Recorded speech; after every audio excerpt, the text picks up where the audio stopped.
প্রিয় শিক্ষার্থীরা, আজ আমরা গতি অধ্যায় থেকে একটি গাণিতিক সমস্যা নিয়ে হাজির হয়েছি।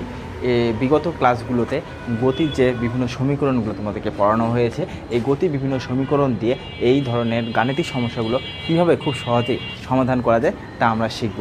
তো আমরা আগে দেখি আমাদের গাণিতিক সমস্যাটা কি। গাণিতিক সমস্যা হচ্ছে, একটি মোটরসাইকেল 20 মিটার পার সেকেন্ড বেগে চলছে।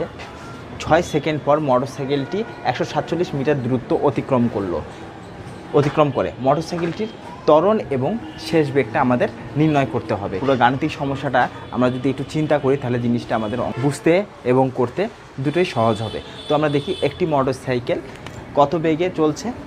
20 মিটার পার সেকেন্ড বেগে মোটরসাইকেলটি চলছে।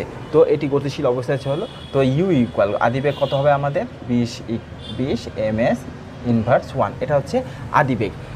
চলছে 6 সেকেন্ড পর, ধরা যাক একটি মোটরসাইকেল এই অবস্থান থেকে চলতে 6 সেকেন্ড পর কত দূরত্ব অতিক্রম করে সে?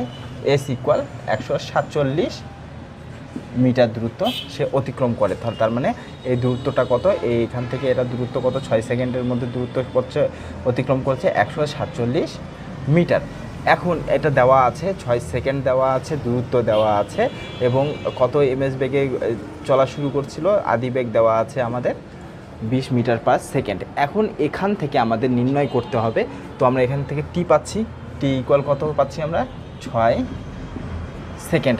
আর আমাদের প্রশ্নতে বলা হয়েছে এর ত্বরণ কত এবং মোটরসাইকেলটির শেষ বেগ কত হবে, এটাই আমাদের নির্ণয় করতে হবে। তো ত্বরণ ইকুয়াল আমরা জানি কি, ইকুয়াল পার্ট এবং শেষ বেগ ভি আমাদের নির্ণয় করতে হবে। এই দুইটি জিনিস আমাদের নির্ণয় করতে হবে। তো আসো, তো আমরা গতি সমীকরণ থেকে কি জানি? আমরা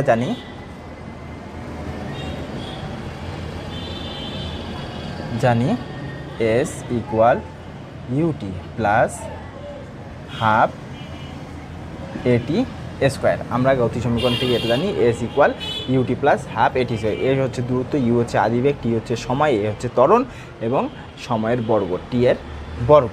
তো আমাদের এখান থেকে নির্ণয় করতে হবে এ এর মান নির্ণয় করতে হবে। তো আমরা যদি এটা এভাবে লিখি,